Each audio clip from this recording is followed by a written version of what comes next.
जय माता दी।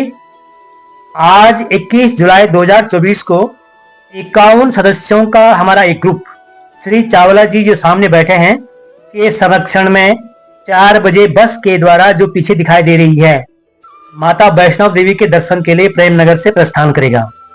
4 बजने वाला है तो चलें बस में बैठते हैं। वैसे तो वैष्णव देवी की यात्रा के लिए प्रेम नगर से सीधे चंडीगढ़ से होकर जाने का रास्ता सरल पड़ता है, लेकिन ड्राइवर के द्वारा ये सलाह दी गई कि इधर की रोड पर कार्य चल रहा है, रास्ता बहुत खराब है, इसलिए प्रेम नगर से सहारनपुर और सहारनपुर से चंडीगढ़ से होकर जाने का निर्णय लिया गया।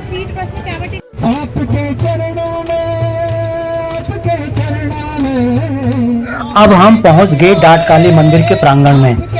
हमारे चावला जी का ये निर्देश मिला कि डाट काली माता का आशीर्वाद प्राप्त करने के लिए यहाँ पर रुकना है, तो ड्राइवर ने बस को खड़ी कर दी और सब लोग उतरने लगे।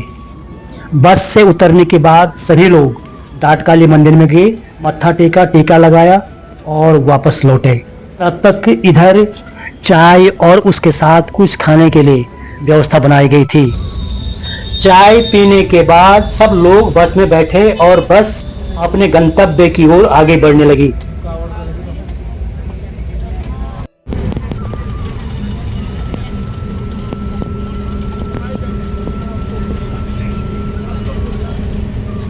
दरअसल देहरादून सहारनपुर की रोड काफ़ी पुरानी रोड है, इसलिए संकरी होने के कारण जाम की समस्या बनी रहती है।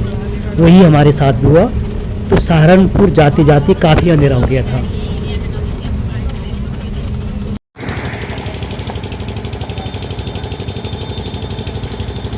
हमारी यात्रा का सफ़र रात भर चलने का है, कहीं पर भी ठहरने की योजना नहीं है। समय के अनुसार भोजन, चाय आदि के लिए सुविधा के अनुसार रास्ते में रुक रुक कर जाना है।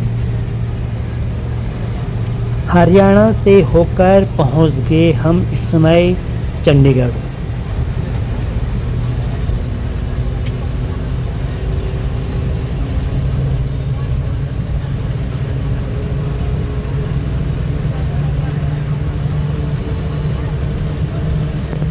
रात भर चलने के बाद सुबह के लगभग 3 बजे पहुंच गए हम लखनपुर यानी जम्मू बॉर्डर, जहां पर बस की पूरी चेकिंग होनी है।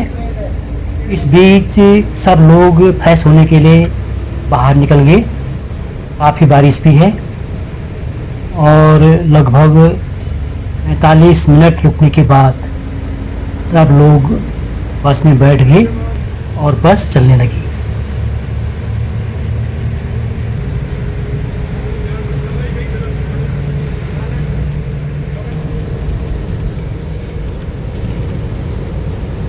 एक लंबे सफर के बाद दिन के 1:30 बजे हम पहुंच गए कटरा। वैष्णव देवी का मंदिर कटरा से लगभग 15 किलोमीटर दूर ऊंची पहाड़ी पर स्थित है।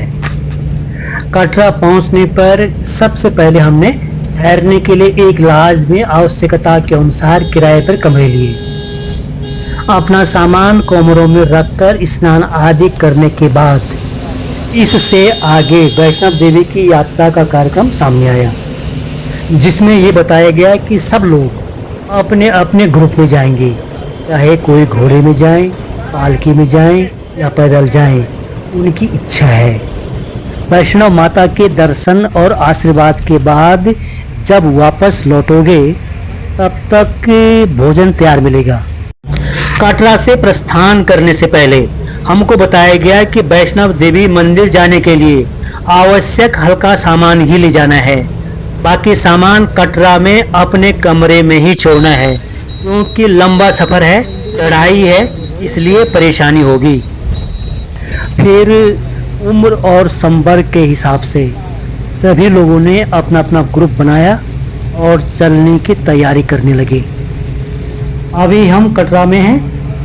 देश के कोने कोने से भक्त हर दिन रेल और बस सेवा के द्वारा कटरा पहुंचते हैं, इसलिए कटरा में हर समय काफ़ी रश रहता है। यहाँ पर हर प्रकार के रेस्टोरेंट उपलब्ध हैं।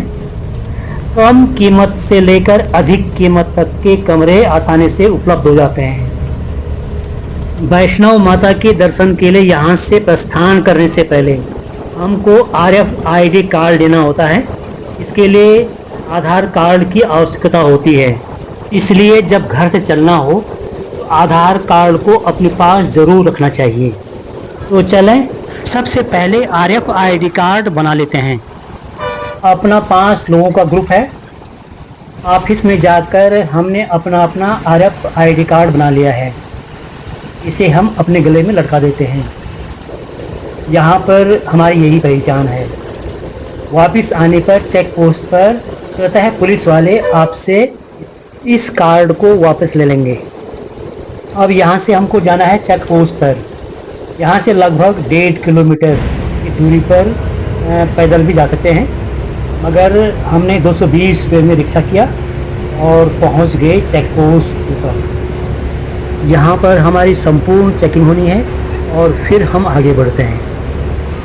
चेकिंग के बाद जब हम आगे बढ़ते हैं तो आगे सामने दाएं ओर जो मकान है, भवन है, उसमें गुलशन कुमार का भंडारा लगता है। बताया गया कि 10 बजे से भंडारा शुरू होता है। इसके बाद जय माता दी की गूंज के साथ हम आगे बढ़ते हैं। सामने दाएं ओर जो बोर्ड दिख रहा है, इस बोर्ड में यहाँ से आने जाने ये साधनों की दरें निर्धारित है। उसको देखकर आप उन साधनों का उपयोग कर सकते हैं, जैसे घोड़े, खच्चर, पालकी आदि। अब यहाँ से हम आगे बाण गंगा घाट की ओर प्रस्थान करते हैं। रास्ता देखिए कितना सुंदर है। बरसात में छाते की आवश्यकता नहीं होगी। पूरा रास्ता टिन शेड के अंदर से गुजर रहा। अब पहुंच गए हम बाण गंगा घाट पर। यहाँ पर लोग स्नान कर रहे हैं। कहते हैं कि वैष्णव देवी की यात्रा से पहले यहाँ पर स्नान करना चाहिए। कहा जाता है कि जब हनुमान जी को प्यास लगी तो हनुमान ने माता वैष्णव देवी की प्रार्थना की। माता वैष्णव देवी प्रकट हुई और धरती पर बाण चलाकर गंगा मैया को प्रकट किया। फिर हनुमान जी ने गंगा जल से अपनी प्यास को बुझाया, जिससे इस स्थान का नाम बाण गंगा पड़ा। ये है बाण गंगा का प्राचीन मंदिर। दर्शन करते हैं और आगे बढ़ते हैं। कुछ आगे बढ़ने पर 2 रास्ते दिखते हैं। सीढ़ी से ऊपर चढ़कर यहाँ पर लिखा है 285 सीढ़ियाँ। इन सीढ़ियों से चलने पर सीधे पहुँच पाएंगे चरण पादुका। और दूसरा रास्ता सामान्य रास्ता, इसी रास्ते से हम चलेंगे।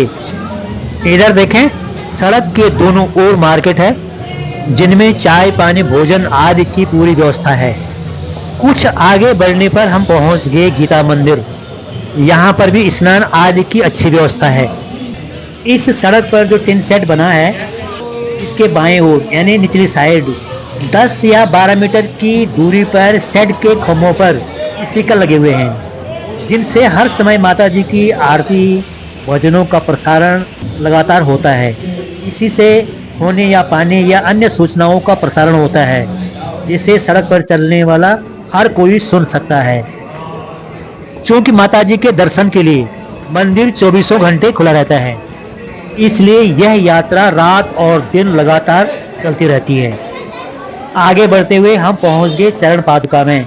यहाँ पर माता जी का आशीर्वाद लेकर हम आगे की ओर बढ़ते हैं। कहा जाता है कि माता वैष्णव देवी ने यहाँ पर भैरवनाथ का इंतजार किया था, तो यहाँ पर माता जी के चरणों के चिन्ह में छाप पड़ गए, इसलिए यहाँ पर का नाम पड़ा चरण पादुका। कहते हैं कि यहाँ पर माता जी के आशीर्वाद से मनोकामना पूर्ण होती है। जय माता दी। आगे बढ़ते हुए हम पहुँच गए इंद्रप्रस्थ में। यहाँ से आगे बढ़ने के लिए 2 रास्ते हैं, एक बाएं ओर का रास्ता और दूसरा दाएं ओर का रास्ता। इधर बाएं ओर हिमकोट की साइड की रोड। अगर आपको बैटरी कार से जाना है तो हिमकोट साइड से जाना होगा। सामने बुकिंग ऑफिस दिखाई दे रहा है, वहाँ से आप बुकिंग कर सकते हैं। और दाएं ओर का रास्ता अर्धकुंवारी भवन की तरफ का रास्ता। आगे चलकर दोनों एक दूसरे से कनेक्ट हो जाते हैं। तो हमारी यात्रा यहाँ से आगे बढ़ती है अर्धकुंवारी भवन के रास्ते से होकर। आगे बढ़ते हुए अब हम पहुंच गए अर्धकुंवारी के मार्केट में। यहाँ पर हर प्रकार की सुविधा उपलब्ध है। अगर आपको पैसे निकालने हैं तो एटीएम की सुविधा उपलब्ध है, मेडिकल सुविधा और भोजन के लिए एक ढाबे से लेकर ब्रांडेड रेस्टोरेंट तक देखने को मिल जाते हैं। अब हम पहुंच गए अर्धकुंवारी माता जी के पवित्र भवन के सामने। कोई भी यात्री जब आता है तो उसका मुख्य लक्ष्य अर्धकुंवारी होता है। यहाँ पर पहुंचकर आधी यात्रा पूर्ण हो जाती है। यहाँ पर आप रात्रि विश्राम भी कर सकते हैं। निःशुल्क आवासीय व्यवस्था के लिए साइन बोर्ड की तरफ से सामने दाएं ओर भगवती भवन और बाएं ओर श्रद्धा भवन धर्मशाले बने हैं, जहां पर श्रद्धालुओं के लिए निःशुल्क सेवाएं उपलब्ध हैं। यहां से आगे बढ़ने के लिए भी दो रास्ते हैं, एक तो सामने दाएं ओर हाथी मत्था से होकर और दूसरा बाएं ओर हिमकूट से होकर। चाहे तो आप अर्धकुंवारी से बैटरी कार के द्वारा भी जा सकते हैं। यहाँ पर ये पूरा परिसर जो दिख रहा है वह अर्धकुंवारी मंदिर परिसर का है। हर समय यहाँ पर काफ़ी भीड़ भाड़ दिखाई देती है। यहाँ पर गर्भजून गुफा का रास्ता भी है, जहाँ जाने के लिए टोकन लेना होता है। उसी हिसाब से दर्शन के लिए जाते हैं। काफ़ी संकरी गुफा है, एक एक करके लेट लेट करके जाते हैं। इसी वजह से लोग यहाँ पर विश्राम के लिए रुकते हैं। बताया जाता है कि वैष्णो माता ने इसी गर्भजून गुफा में 9 माह तक विश्राम किया था। यह भी मान्यता है कि इस गुफा में दर्शन के लिए जिंदगी में सिर्फ एक बार ही जाते हैं। तो हम यहाँ पर माता जी के चरणों में मत्था टेककर और आशीर्वाद प्राप्त करके आगे की यात्रा प्रारंभ करते हैं। हम चलते हैं हेमकोटि के रास्ते। आगे बढ़ते हुए हम देखते हैं कि माता जी के भवन तक जाने के लिए जो रास्ता बना है वह एकदम से साफ है। कहीं पर भी कोई भी तिनका नहीं है। नीचे सीमेंट की ईंटें बिछी हुई हैं। जगह जगह पर टॉयलेट बने हुए हैं जो कि एकदम से साफ हैं। पूरे रास्ते भर में कहीं पर भी कोई भी असुविधा होने वाली नहीं है। जगह जगह पर सीढ़ियों से चढ़कर शॉर्टकट रास्ते भी हैं और आरामदायक सीधे रास्ते भी हैं। जो लोग हेलीकॉप्टर से आते हैं उनका हेलीकॉप्टर साझी छत में उतरेगा। वैष्णव देवी जाने के लिए अर्धकुंवारी से दाएं ओर से जो रास्ता आगे बढ़ता है उस रास्ते पे सबसे पहले जो स्थान आता है उस स्थान का नाम है साझी छत। साझी छत से वैष्णव देवी जाने के लिए लगभग 2.5 किलोमीटर है। पैदल भी जा सकते हैं अथवा घोड़े या पालकी में भी जा सकते हैं। साझी छत एक महत्वपूर्ण पॉइंट है। साइन बोर्ड के द्वारा संचालित मंगला भवन में हर प्रकार की सुविधाएं मिल जाएंगी। यहाँ के निःशुल्क लंगर के प्रसाद का स्वाद चखना न भूलें। हम लोग इस समय हेमकोटि के रास्ते पर चल रहे हैं, तो इस रास्ते पर 3 भोजनालय मिलेंगे। सबसे पहले मिलेगा सत्यम भोजनालय, उसके बाद मिलेगा हिमकोटि भोजनालय और कुछ आगे बढ़ने पर मिलेगा साकेत भोजनालय और फिर उसके बाद सामने वैष्णव माता के दर्शन हो जाते हैं। शाम को 5:30 बजने वाला है और हमारे ग्रुप के साथी ने बताया कि मंदिर शाम की आरती के लिए 6 बजे बंद हो जाता है और उसके बाद 9 बजे खुलेगा। तब तक इंतज़ार करना पड़ेगा, इसलिए बंद होने से पहले दर्शन करना है। इसलिए सब ने तेज कदम बढ़ाने शुरू किए और अब हम पहुंच गए माता वैष्णव देवी के धाम में। चूंकि माता जी के दर्शन के लिए मंदिर 24 घंटे खुला रहता है, इसलिए यात्रा रात दिन चलती रहती है। माता जी के दर्शन के समय आप श्रद्धा से प्रसाद भेंट का चढ़ावा देंगे। इसके लिए यहाँ पर 3-4 दुकानें हैं जहाँ से आप खरीद सकते हैं। 50 रुपये से लेकर 500-600 रुपये तक में मिल जाते हैं। तो माता वैष्णव देवी के परिसर में पहुंचकर सबसे पहले हमने अपने सारे सामान को यानी मोबाइल, चप्पल, जितना भी हमारे पास सामान है सब कुछ अपने बैग में रख करके निःशुल्क क्लॉक रूम में रखा। उसके बाद चढ़ावा के लिए प्रसाद का पैकेट क्रय करके आगे बढ़े। आगे चलकर हम 5 लोग सड़क के दाएं यानी ऊपर की साइड उस लाइन के पीछे खड़े हुए जो माता के दर्शन के लिए आगे बढ़ रही थी। आगे बढ़कर गेट पर चेकिंग हुई। चेकिंग के बाद हमने प्रवेश किया मंदिर परिसर में। एक अलग सी शांति का एहसास हुआ। जिस माता के दर्शन के लिए न जाने हम कितने वर्षों से इंतजार में थे, आज वह घड़ी आ चुकी है कि हम उस माता जी के दर्शन कर लेंगे। चट्टान पर लोहे के खंभों पर टिका हुआ सुरक्षित महसूस होने वाले रास्ते से होकर हम मंदिर के उस कमरे में पहुंचे जहां पर हमने प्रसाद का पैकेट जमा किया। प्राप्त करने वाले ने प्रसाद के पैकेट से श्रीफल को निकालकर बाकी प्रसाद सहित एक टोकन दिया। उसको लेकर हम उस कमरे में पहुंचे जहां पर वैष्णव माता की एक सुंदर भव्य सजीव मूर्ति स्थापित है। भेंट चढ़ाकर और आशीर्वाद प्राप्त करके 2-3 सीढ़ी चढ़कर हम अगले कमरे में पहुंचे। मंदिर के इस कक्ष में भी भव्य मूर्तियां हैं जिनके दर्शन और आशीर्वाद के बाद दूसरी ओर के दरवाजे से हम बाहर निकले। बाहर निकल करके दाएं ओर घूमकर आगे बढ़े। सामने एक गुफा दिख रही थी जिसमें लिखा हुआ था प्रवेश वर्जित। उसके दूसरी साइड में एक दूसरी गुफा थी जिस गुफा से होकर श्रद्धालु अंदर प्रवेश कर रहे थे। हम भी उसी लाइन में खड़े हो गए। आगे बढ़ते हुए जब हम गुफा के दरवाजे तक पहुंचे तो देखा कि बीच में रेलिंग लगी हुई है। दाएं ओर से अंदर जाने का रास्ता और बाएं ओर से आने का रास्ता। उसी प्रकार से श्रद्धालु अंदर जा रहे थे और वापस आ रहे थे। इस गुफा की लंबाई लगभग 90-95 फीट तक होगी। आगे बढ़ते हुए हम वैष्णव माता जी की उस मूर्ति के सामने पहुंचे जिनके दर्शन के लिए हम लालायित थे। वहां पर पंडित जी बैठे हुए थे और दूसरा एक गार्ड बैठा हुआ था। पंडित जी ने हमारी भेंट को लेकर माता जी को चढ़ाया और पुनः हमारे हाथ में वापस लौटाया। हमने माता जी के सामने शीश झुकाकर मत्था टेका और वापस लौटे। यहाँ पर त्रिकुटा की पहाड़ी की गुफा में आप रूपी 3 मूर्तियों का एक समूह विराजमान है। इन तीनों के सम्मिलित रूप को वैष्णव देवी कहते हैं। इनका चमत्कारिक प्रभाव है। ये आदि शक्ति के 3 रूप माने जाते हैं। पहली मूर्ति मां सरस्वती, दूसरी मूर्ति महालक्ष्मी और तीसरी मूर्ति शक्ति स्वरूप महाकाली की मानी जाती है। कहते हैं कि जो भी भक्त दिल से इन तीनों मूर्तियों का दर्शन करता है उसे ज्ञान, धन और बल तीनों की प्राप्ति होती है। और इस पवित्र स्थान को माता का भवन कहते हैं। माता वैष्णव देवी का ये मंदिर कब बना, इस संबंध में कहा जाता है कि आज से लगभग 700 साल पहले पंडित श्रीधर द्वारा इस मंदिर का निर्माण किया गया था।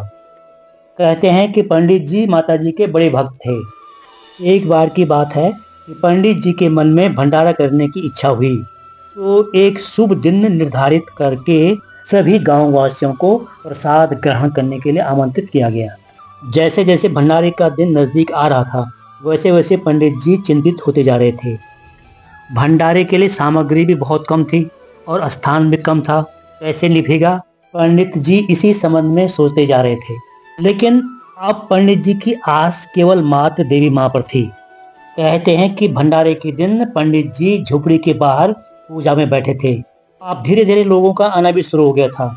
जो भी आता वो बैठ जाता और जितने भी लोगों को बुलाया गया था धीरे धीरे सभी लोग आए और बैठ गए। और जब सब लोग आ गए तो देखा कि कुटिया के छोटे से कमरे में सारे लोग बैठ गए थे और फिर भी जगह बाकी थी। अब श्रीधर पंडित जी ने सोचा कि इन सबको भोजन कैसे परोसा जाए। तो कहते हैं कि पंडित जी ने एक छोटी सी लड़की को कमरे में आते हुए देखा जिसका नाम वैष्णवी था, जिसने सबको भोजन परोसा और भंडारा अच्छी तरह संपादित किया। पंडित जी उस लड़की के बारे में जानने के बड़े उत्सुक थे, लेकिन लड़की वैष्णवी तब तक वहां से गायब हो चुकी थी।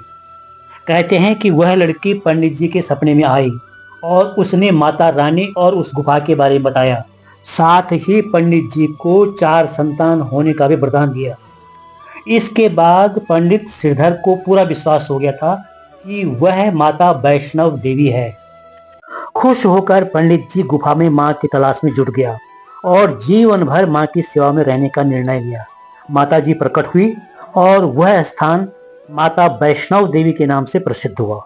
जय माता दी। कहा जाता है कि त्रिकुटा की पहाड़ी पर एक सुंदर कन्या को देखकर भैरवनाथ उसे पकड़ने के लिए दौड़े। वह कन्या उड़कर त्रिकुटा की पहाड़ियों की ओर भागी। भैरवनाथ भी उसके पीछे पीछे भागा। उड़ते हुए वह लड़की जब एक स्थान पर पहुंची और वहां पर रुककर उसने भैरवनाथ को मुड़कर पीछे देखा, तो उस स्थान पर उसके पद चिन्ह के निशान पड़े, जिससे उस स्थान का नाम पड़ा चरण पादुका। फिर वहां से वह उड़ते हुए आगे बढ़े। कहा जाता है कि मां की रक्षा के लिए पवन पुत्र हनुमान वहां पहुंच गए। वहां पहुंचने पर हनुमान को बहुत प्यास लगी थी। हनुमान ने माताजी को पानी पिलाने के लिए कहा, तो फिर माताजी के द्वारा धरती पर एक बाण चलाकर एक जलधारा निकली। इस जल से हनुमान ने अपनी प्यास बुझाई और माताजी ने अपने केस धुले। उसके बाद माताजी एक गुफा में चली गई और हनुमान बाहर से पहरा देता रहा। 9 माह तक माताजी ने इस गुफा में तपस्या की। कहते हैं कि एक साधु ने भैरवनाथ से कहा कि तू जिसे कन्या समझ रहा है वह आदि शक्ति जगदम्बा है, लेकिन भैरवनाथ ने साधु की बात नहीं मानी। फिर माताजी ने गुफा की दूसरी ओर से मार्ग बनाकर बाहर निकली। यह स्थान आज अर्धकुमारी या भूगर्भ जून के नाम से प्रसिद्ध है। कहते हैं कि उस कन्या ने गुफा से बाहर निकलकर देवी का रूप धारण किया और त्रिकुटा पहाड़ी की गुफा में चली गई। भैरवनाथ भी पीछे पीछे गुफा के अंदर प्रवेश करने लगा। फिर माता ने हनुमान को बुलाकर अगले 9 माह तक भैरवनाथ को व्यस्त रखने को कहा। फिर कहते हैं कि हनुमान ने भैरवनाथ को युद्ध के लिए ललकारा। दोनों के बीच घमासान युद्ध हुआ, लेकिन जब वे निढाल होने लगे तो फिर माता वैष्णवी ने महाकाली का रूप धारण करके भैरवनाथ का सिर काट दिया और ये सिर भवन से 3 किलोमीटर दूर भैरव घाटी में जा गिरा। भैरवनाथ के वध से उसने अपनी भूल का पश्चाताप किया, क्षमादान की भीख मांगी। वैसे माताजी जानती थी कि भैरवनाथ के हमले की मनसा मोक्ष की प्राप्ति थी। फिर माताजी ने भैरवनाथ को जन्म मरण के बंधन से मुक्ति का वरदान दिया। साथ ही यह भी वरदान दिया कि मेरा दर्शन तब तक पूरा नहीं माना जाएगा जब तक भक्त तुम्हारा दर्शन नहीं कर लेते। इसलिए हर कोई भक्त वैष्णव माता के दर्शन के बाद भैरवनाथ के दर्शन के लिए अवश्य जाता है। गुफा से बाहर निकलकर सीढ़ी से नीचे उतरते हुए वापसी के लिए आगे बढ़े। कुछ दूर चलने के बाद माताजी के प्रसाद का एक छोटा सा पैकेट हमें दिया गया। कुछ आगे बढ़ने पर दाएं ओर एक काउंटर था। उस काउंटर पर अपना टोकन देकर माताजी का प्रसाद मिल रहा था। मुझे जो पहले टोकन मिला था मैंने उसे वहां जमा कर वहां से मुझे माताजी के प्रसाद के रूप में एक नारियल मिला। बस उसके बाद हम सीधे उस भवन में आए जहां हमारा सामान था। क्लॉक रूम से अपना सामान लेकर हम लोग भोजन करने के लिए होटल में गए। भोजन करने के बाद हम चल पड़े यहाँ से भैरवनाथ मंदिर की ओर। यहाँ से 3 किलोमीटर सीधी खड़ी चढ़ाई। वैसे वैष्णव देवी से भैरवनाथ मंदिर तक ट्राली की सुविधा उपलब्ध है, लेकिन शाम को 5 बजे से लेकर सुबह 6 बजे तक ट्राली बंद रहती है। ग्रुप के सभी लोगों ने ये निर्णय लिया कि भैरवनाथ मंदिर में पैदल चलना है। भैरवनाथ मंदिर में जाने के लिए सड़क बहुत सुंदर है। रात्रि का समय है लेकिन पोल लाइट है। चढ़ाई कुछ अधिक है लेकिन चढ़ने में अधिक परेशानी नहीं हो रही है। आहिस्ता आहिस्ता हम आगे बढ़कर पहुंच गए भैरवनाथ मंदिर में। मंदिर में पहुंचकर हमने आधा घंटा विश्राम किया और उसके बाद मंदिर में दर्शन के लिए गए। मत्था टेक कर और भैरवनाथ का आशीर्वाद प्राप्त करके हम लोग दूसरे रास्ते से वापस कटरा के लिए लौट पड़े। रात के लगभग 11 बज चुका था और हम कटरा के लिए प्रस्थान कर रहे थे। रास्ते में काफ़ी भीड़ थी, हम भी भीड़ के साथ साथ चल रहे थे। आगे बढ़ते हुए अचानक बारिश शुरू हो गई और इतनी तेज बारिश हुई कि आगे बढ़ना मुश्किल हो गया।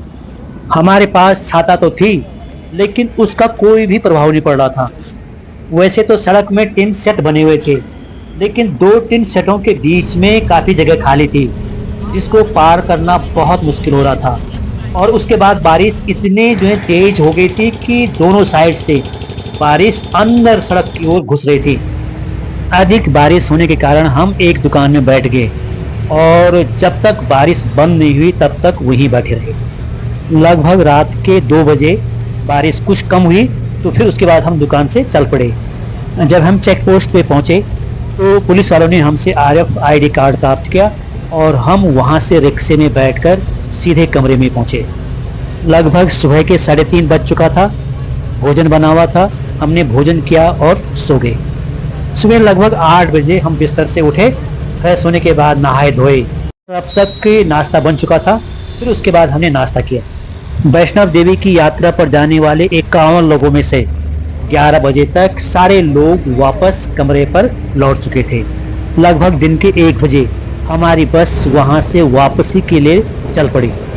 30-40 किलोमीटर चलने के बाद एक मंदिर के प्रांगण में हमारी बस रुकी। यहाँ पर लगभग हम 2 घंटे रहे। माताजी के इस मंदिर में मत्था टेका और आशीर्वाद प्राप्त किया। मंदिर के ही प्रांगण में सब लोगों ने एक साथ बैठकर भोजन किया। उसके बाद बस वहां से चल पड़ी। लंबे सफर के बाद शाम को लगभग 10 बजे जम्मू रोड के किनारे बाबा बर्फाने की ओर से लंगर लगा हुआ था, वहां हमने भोजन किया और उसके बाद हमारी बस वहां से चल पड़ी। इसके बाद रात भर के सफर में चंडीगढ़ से होते हुए हरियाणा और सहारनपुर से होते हुए डाट काली मंदिर, ISBT, बल्लभपुर से होते हुए प्रेम नगर पहुंचे। यानी 24 जुलाई 2024 को हमारी बस लगभग सुबह के 10 बजे प्रेम नगर पहुंच चुकी थी। तो वैष्णव देवी की यात्रा की हमारी कहानी अब समाप्त होती है। ये कहानी आपको कैसे लगी कमेंट में बताएं। जय माता दी।